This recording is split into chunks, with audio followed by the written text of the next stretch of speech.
தற்போதைய செய்தி. சென்னையில் தங்கும் விடுதிகளில் உள்ளவர்களின் விவரங்களை கேட்டுள்ளது காவல்துறை. தங்கும் விடுதிகளின் உரிமையாளர்களுக்கு காவல்துறை அந்த விவரங்களை தருவதற்கான உத்தரவை பிறப்பித்திருக்கிறது. சென்னை மாநகர காவல்துறை ஆணையர் ஜார்ஜ் இந்த உத்தரவை பிறப்பித்திருக்கிறார். சந்தேகத்திற்கிடமானவர்கள் தங்கியிருப்பதாக கிடைத்த தகவலை அடுத்து இந்த நடவடிக்கை எடுக்கப்பட்டிருக்கிறது.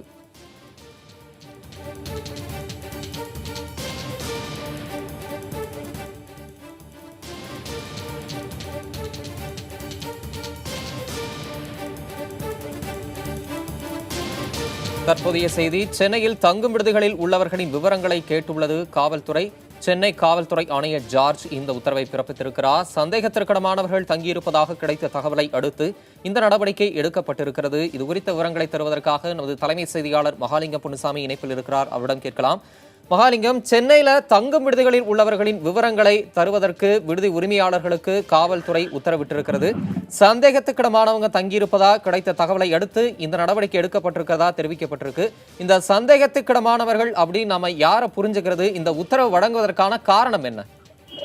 தம்பி தமிழரசன், 2 விதமான உத்தரவை தற்பொழுது சென்னை காவல்துறை ஆணையர் ஜார்ஜ் பிறப்பித்திருக்கிறார். ஒன்று, சென்னை காவல் எல்லைக்குள் இருக்கக்கூடிய தனியார் தங்கும் விடுதிகள் மற்றும் ஹோட்டல்கள், மண்டபங்கள் ஆகியவற்றை உடனடியாக சோதனையிட வேண்டும் என்ற உத்தரவை போலீசாருக்கு கொடுத்திருக்கிறார். காவல் நிலைய எல்லைக்குள் வருகின்ற அந்தந்த மண்டபங்களையும் தனியார் தங்கு விடுதிகளையும் உடனடியாக நேரில் சென்று ஆய்வு செய்ய வேண்டும். யாரெல்லாம் தங்கியிருக்கிறார்கள் அந்த பெயர் பட்டியலாம் எடுத்து ஒரு முக்கியமான தகவலை சேகரிக்க சொல்லி உத்தரவிட்டிருக்கிறார். அந்த உத்தரவில் மிக கவனிக்க வேண்டிய விஷயம் என்னவென்றால், சமூக விரோதிகள் மற்றும் ஏற்கனவே குற்ற பின்னணி கொண்டவர்கள் அங்கு தங்கியிருக்கிறார்களா என்பதை உறுதி செய்ய வேண்டும். அப்படி தங்கி இருந்தால் உடனடியாக தடுப்பு காவலில் கைது செய்ய வேண்டும் என்ற உத்தரவு பிறப்பிக்கப்பட்டிருக்கிறது. சமூக விரோதிகள் யார் என்ற கேள்வி ஒன்றை கேட்டிருந்தீர்கள். சமூக விரோதிகள் யார் என்றால், எந்த நோக்கத்திற்காக அங்கு குழுமி இருக்கிறார்கள், அங்கு தங்கி இருக்கிறார்கள் என்பதை உறுதி செய்ய வேண்டும். அவர்கள் வேறு ஏதாவது ஆயுதங்கள் வைத்திருக்கிறார்களா, தடை செய்யப்பட்ட பொருட்களை வைத்திருக்கிறார்கள் என்பதை பார்க்க வேண்டும். அதன் பின்னணியில் தான் யார் சமூக விரோதி என்பதை முடிவு செய்யும் காவல்துறை என்று காவல்துறை வட்டாரத்தில் நமக்கு தெரிவிக்கப்பட்டிருக்கிறது.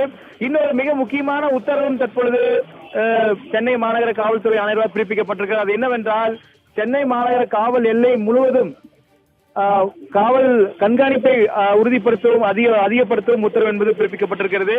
அதாவது காஞ்சிபுரம் மாவட்டத்தினுடைய எல்லையில் இருந்து சென்னை மாநகர காவல்துறையினுடைய எல்லை என்பது தொடங்குகிறது. எனவே அங்கிருந்து முழுமையாக பாதுகாப்பு என்பது போடப்பட வேண்டும். அதே போல திருவள்ளூரையும் அடுத்த எல்லையில் கொண்டிருக்கிறது.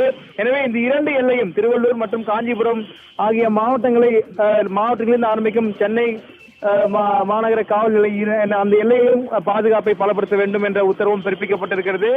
எல்லைக்குள் சந்தேகப்படும்படியான வாகனங்கள் நடமாட்டம் இருந்தால் உடனடியாக அதை கண்காணித்து உயரதிகாரிகளுக்கு தகவல் கொடுக்க வேண்டும் என்று போக்குவரத்துறை காவல் பிரிவுக்கு உத்தரவு என்பது பிறப்பிக்கப்பட்டிருக்கிறது. தம்பி மகாலிங்கம், தற்போது சமூக விரோதிகள் குற்ற பின்னணி உடையவர்கள் இருந்தால் கைது செய்ய ஆணை பிறப்பிக்கப்பட்டிருக்கு. விவரங்களை தருவதற்கான உத்தரவு பிறப்பிக்கப்பட்டு காவல்துறையினரோட கண்காணிப்பு முடுக்கிவிடப்பட்டிருக்குன்னு குறிப்பிட்டிருக்கிறீங்க.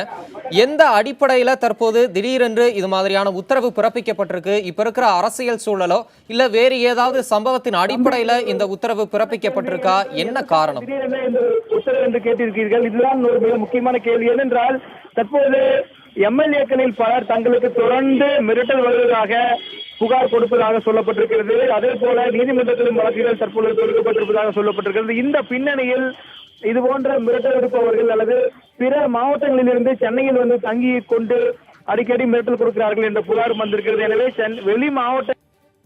வெளி மாநிலங்களிலிருந்து இங்கு யார் வந்து தங்கி இருக்கிறார்கள் என்பதை கண்டறிய வேண்டிய பொறுப்பு காவல்துறைக்கு இருக்கிறது. ஏற்கனவே நேற்று சென்னை மாநகர காவல்துறை ஆணையர் மற்றும் தமிழக காவல்துறை இயக்குனர், தலைமைச் செயலர் ஆகியோர் ஆளுநரை சந்தித்தார்கள்.